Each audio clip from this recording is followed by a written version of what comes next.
What if I told you there was a mystery MMO potentially coming out in 2024, being made by devs who have made a previous MMO, promising no pay to win and some massive features? Well, technically I'd be telling the truth, but I think it might be slightly misleading. However, this is a game you might want to pay attention to. So the game that I'm talking about is Bellatores. Some of you may have heard the name, some of you might be confusing it with Bellator Fighting. But no, Bellatores is an upcoming PC only, for now, MMORPG. At some point they're planning on going to console. The game is being made by NU Inc.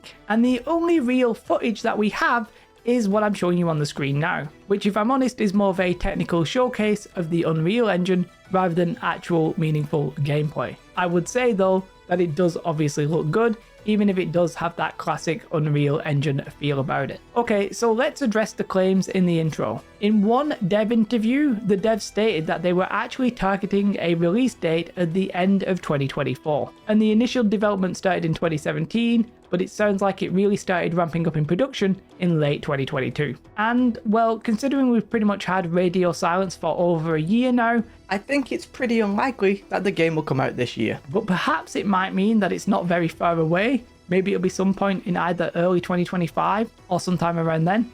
We'll have to wait and see. I also stated that the devs had made a previous MMO, and this is technically true. They've made 3 mobile games. One of them was Dragon Chronicles, another was Dual Summoners, and the MMO was Latte W, which was a mobile action side-scrolling kind of game. Actually looks sort of semi-interesting, if not for my personal taste. Now I know that won't fill most of you with confidence because it was a mobile game, but at least they have actually made tangible working products before, and they're not just random people who think they can make a game. Now, it is worth noting at this point that NU Inc. are a Korean developer, and I know you're going to be saying, well, won't that make it pay to win? And the answer here is, well, of course they say it won't. And the quote around this, in my opinion, is a little bit funny, but let me read it to you. Keep in mind it was translated though. Among global services, we are targeting North America and Europe, but they have a stronger version to pay to win. We also strongly discourage this, which at first sort of sounds like we're going to release into the West, but they don't like pay to win. But then they sort of come through at the end and they're like, actually, we also don't like pay to win. I just found it a little bit funny. You might not. Now, obviously, pretty much every MMO dev at this point in the universe has said that their game won't be pay to win,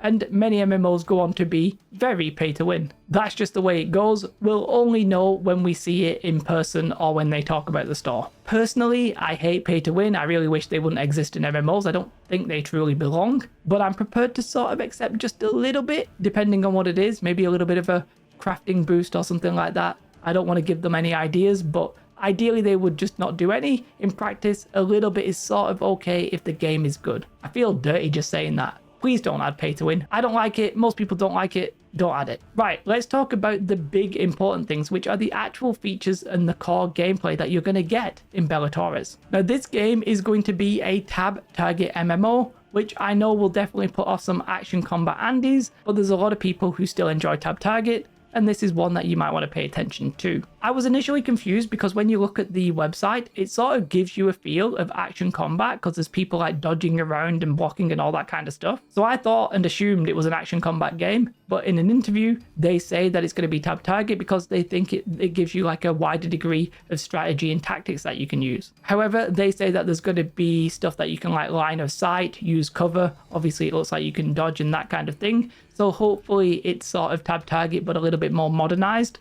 and it's not just straight out of 2002. The game itself is billed as being basically the ultimate medieval warfare game and an authentic MMORPG for PC enthusiasts. And what's going to happen is there's basically these 5 houses, and I think the houses are basically very Game of Thrones. If you get that kind of vibe, then I think you're right. And the houses are basically going to be factions. And the idea of having 5 is that they hope it means that one won't tend to dominate because they'll have to contend with 4 other factions. It might be that if they ally with one, then the other 3 will come and overrun them kind of thing. We'll see if that works out. Factions in MMOs, sort of controversial. I like them as an idea. In practice, they've often been a bit underwhelming. And they say, and I'm just going to read this, the combat in Bellatores are not constrained by the equipment you wear. In actual combat, you can be equipped with plate armor and a sword, and then suddenly use magic to fight your enemies. Characters do not have levels, and players can freely develop various abilities to use a variety of skills. Players can use various tactics freely, according to their desired goals and playstyles. And there's a couple of things to unpick there. One of them is the fact that what you were and magic is not necessarily tied together. It seems like you're not going to have a fire staff, and you're not going to require that to do magic at least. And an important thing is,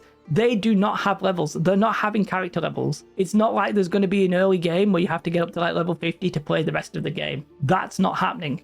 What is happening is that you're going to have to level your actual skills and abilities. And this is something I've personally been thinking about lately. Is the leveling experience in an MMO even worth it when you consider how much time you spend at the end game rather than the start? Well, they say this. It is said that MMORPGs are fun starting from max level. So we are thinking about making it so that you can enjoy playing even if you are not max level. Hence why they don't have that kind of leveling system. But they are going to have skill leveling. And that's going to be a case of what you use is what you are, sort of like Skyrim. It sounds a little bit wild, but if I'm honest, I'm here for it. They then go on their website to talk about realistic PvP and realm versus realm battles. And they say that Bellatores has implemented a realistic large-scale battle system based on character collisions. It provides fun to use various tactics to maintain or destroy dense battle lines during large group battles. Players can experience realistic and multi-dimensional combat by using various weapons and performing diverse actions such as utilizing cover and evasion with obstacles. So as I mentioned before, it sort of sounds like